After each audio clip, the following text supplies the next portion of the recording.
मोदी सरकार सबसे बेस्ट और हम तो चाहेंगे मोदी हमेशा आते रहे। और के रहने वाले आप? मैं एमपी से रहने वाला हूँ और मोदी के बाद योगी और योगी के बाद राम के दूत के रूप में लगातार इसी प्रकार से लोग आते रहे, ऐसे ही देश को संभालते रहे और राम की जगह जलाते रहे। आप भी एमपी? हम सागर एमपी से आए हैं और हमारे लिए हम सब देशवासियों की ओर से सब राम के दूत के समान मानते हैं नरेंद्र मोदी को। और नरेंद्र मोदी के अलावा देश की बागडोर संभालने के लिए अभी कोई नहीं है फिलहाल में। अभी तो ये अयोध्या हमारा राम मंदिर पूर्ण हुआ है, यदि जरूरत हमारी मथुरा और काशी में बारी पड़ेगी तो जो हमारे पूर्वजों ने बलिदान दिया है हम युवा तैयार हैं, हम अपना सही की रिपोर्ट तैयार हो रही है काशी के लिए, मथुरा के लिए अभी ऐसे ही सर्वे करने वाला है। बिल्कुल बिल्कुल, हम तो चाहेंगे, भगवान से प्रार्थना है बहुत जल्दी, और यदि हम जैसे युवाओं का यदि बलिदान देना पड़े तो हम लोग देने के लिए तैयार हैं। जय जय श्री राम, जय श्री राम। जय श्री राम। आपने बलिदान की बात की, अभी जो श्री राम मंदिर तैयार हो रहा है और यहाँ पर भी सब जानते हैं कितना संघर्ष रहा है, 500 सालों का संघर्ष, और बहुत लोगों ने जो है अपना बलिदान दिया है।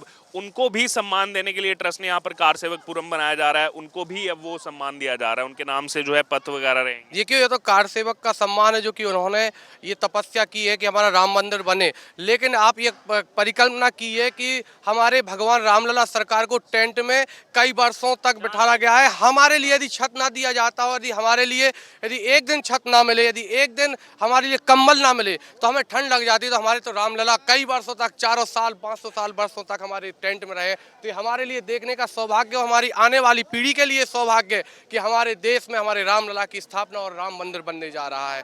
ये हमारे लिए सब चीज के साक्षी हैं। हमें भी अपना किस्मत है, बहुत बड़ी किस्मत है कि हम सब साक्षी बन रहे हैं। श्री राम जी का मंदिर बन रहा है और अपन आंखों से देख रहे हैं। ये देखने के लिए अपने पूर्वज कई लोग मर गए, कई लोग ने जान, दर्जन पीढ़ियां निकल गई। 1992 में लगभग 2000 लोगों की जान गई थी। उन लोग का सपना था कि यहाँ मंदिर बनता देखें और आज अपन देख रहे हैं। तो अपन से बड़ा सौभाग्य किसी और का हो ही नहीं सकता। और मैं तो ये कहना चाहूँगा कि आने वाली पीढ़ी को हमारी रामायण से सीख लेनी चाहिए और माता पिता को भी ये सीख देनी चाहिए कि अब हमारे लिए कोई भी मूवी या पिक्चर अकबर बीरबल की नहीं दिखाना है, बल्कि रानी लक्ष्मीबाई, वीरांगनावंती बाई जी की गाथाओं को दिखानी चाहिए और रामायण को पढ़ानी चाहिए, जिससे संस्कार और आदर्श इसी प्रकार से मिलते रहे और इसी प्रकार से हमारे देश में राम मंदिर की स्थापना होती रहे। जी, आपके पास आ रहा हूँ, जो इन्होंने जिक्र किया रामायण का, अभी जैसे ही कोरोना काल आया तो फिर से टीवी पर पुरानी रामायण, पुरानी महाभारत, और उसका कोई यहाँ पर रिकॉर्ड नहीं तोड़ सकता। वो एकदम एक्चुअल में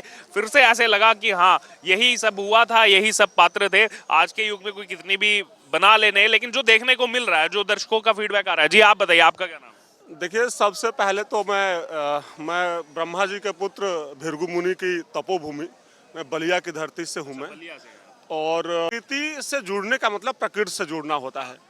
तो सांस्कृतिक हमारी जो विरासत है, उस विरासत को आगे बढ़ाने में जिन जिन लोगों ने अपनी सहभागिता इस दुनिया के पटल पर, जो विश्व पटल पर अपनी जो सहभागिता उन्होंने दर्ज करवाई है, और मतलब स्पष्ट तौर से मैं ये कहना चाहता हूँ आपके चैनल के माध्यम से बहुत ढेर सारा धन्यवाद कि आप यहाँ पर राममय होकर के आप और यहाँ की चीज़ों को आप विश्वविख्यात या फिर अपने चैनल पर आप दिखाने का जो आप काम कर रहे हैं, इसके लिए बहुत ढेर सारा धन्यवाद आपको। कोटि कोटि नमन है आपको कि आप इस धरती पर और इस प्रभु के चरणों में आपको थोड़ी सी जो समय मिला है, जो जगह मिला है, उसके लिए बहुत कोटि कोटि धन्यवाद। वही मैं कह रहा हूँ कि हमारी सांस्कृतिक जो विरासत है, उस विरासत को संभाल करके, संजो करके, जैसे सेंगोल को उन्होंने लेकर के आया था, उस पर भी विपक्ष ने बहुत रार मचाई। ये तो नेहरू जी को दिया था, अब ये मोदी जी क्यों वहाँ लेकर के जा? देखिए, इनकी सबकी अपनी अपनी जो क्रियाकलाप है, विचारधारा है,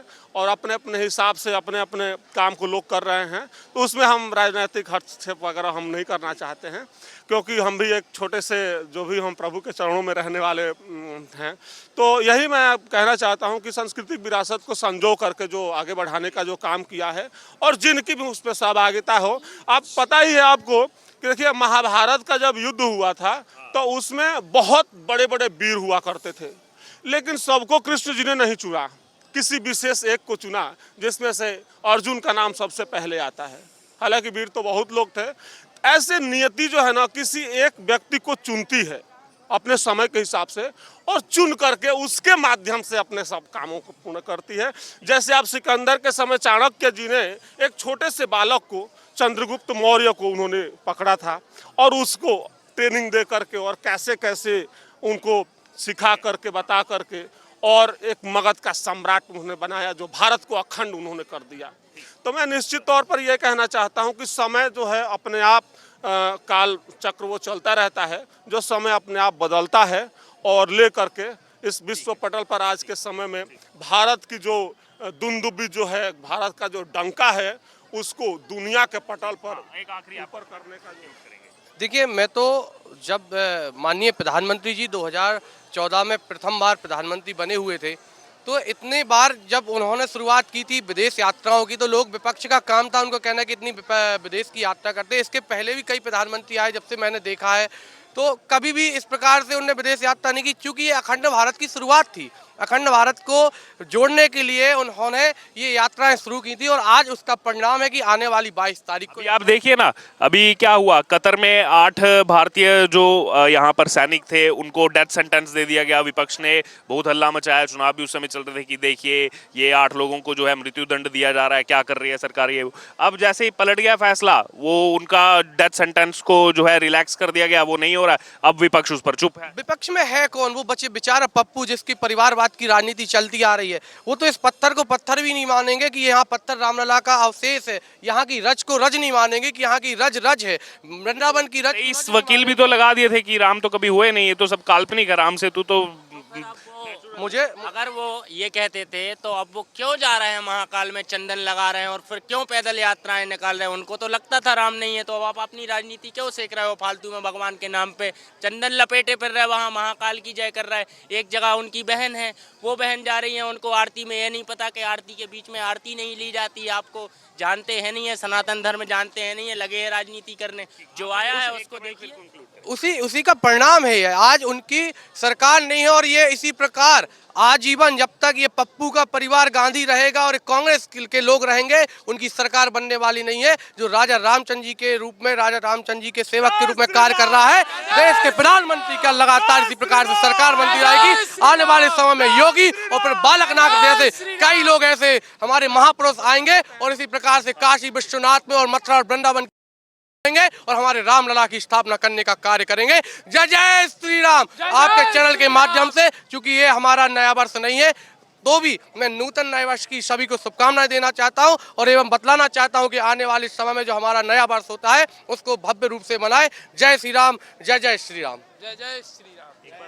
22 जनवरी को मंदिर खुल जाएगा, लेकिन 2024 चल रहा है और 2024 में जो है यहाँ पर मुख्य इस बार जो है लोकसभा चुनाव भी है, देश को दिशा देने वाला चुनाव भी है। तो थोड़ा सा मैं आपसे पॉलिटिकल यहाँ से पूछना चाह रहा हूँ, आपको कौन लग रहा है कैपेबल कौन है अभी देश की बागडोर संभालने के लिए? बस मोदी के अलावा कोई नहीं है। यही जान, यही सब कुछ, यही अभिमान है, जिसका नाम मोदी सरकार है और कोई नहीं है। देखिए,